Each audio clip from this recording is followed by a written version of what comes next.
In 2001, after working in the government, I moved out to Silicon Valley to try to find a job. My timing wasn't really that good. The bubble had crashed, small companies were closing, big companies were laying people off. One woman CEO looked at me and said, "We would never even think about hiring someone like you." After a while, I had a few offers and I had to make a decision. So what did I do? I'm MBA trained. I made a spreadsheet and I listed my jobs in the columns and the things of my criteria in the rows and compared the companies and the missions and the roles. One of the jobs on that sheet was to become Google's first business unit general manager, which sounds good now, but at the time, no one thought consumer internet companies could ever make money. I was not sure that there was actually a job there at all. Google had no business unit, so what was there to generally manage? And the job was several levels lower than jobs I was being offered at other companies. So I sat down with Eric Schmidt, who had just become the CEO, and I showed him my spreadsheet, and I said, "This job meets none of my criteria." He put his hand on my sheet, and he looked at me and he said, "Don't be an idiot. Excellent career advice." And then he said, "Get on a rocket ship. When companies are growing quickly and they're having a lot of impact, careers take care of themselves. And when companies aren't growing quickly or the missions don't matter as much, that's when stagnation and politics come in. If you're offered a seat on a rocket ship, don't ask what seat, just get on."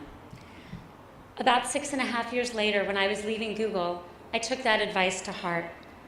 I was offered CEO jobs at a bunch of companies, but I went to Facebook as COO. At the time, people said, "Why are you going to work for a 23-year-old?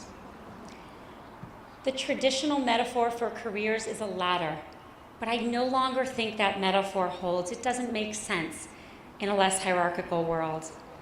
When I was first at Facebook, a woman named Lori Golar, a 1997 graduate of HBS, was working in marketing at eBay, and I knew her kind of socially, and she called me and she said, "I want to think about, talk to you about coming to work with you at Facebook." So I thought about calling you and telling you all the things I'm good at and all the things I like to do, but I figured that everyone's doing that. So instead, I want to know, what's your biggest problem and how can I solve it? My jaw hit the floor. I've hired thousands of people up to that point in my career, but no one had ever said anything like that, and I had never said anything like that. Job searches are always about the job searcher, but not in Lori's case. I said, "You're hired. My biggest problem is recruiting, and you can solve it." So Lori changed fields into something she never thought she'd do, went down a level to start in a new field, and has since been promoted and runs all of the people operations at Facebook and is doing an extraordinary job, having amazing impact. Lori has a great metaphor for careers. She says they're not a ladder, they're a jungle gym. As you start your post-HBS career, look for opportunities. Look for growth, look for impact, look for mission. Move sideways, move down, move on, move off. Build your skills, not your resume. Evaluate what you can do, not the title they're going to give you. Do real work. Take a sales quota, a line role, an ops job. Don't plan too much, and don't expect a direct climb.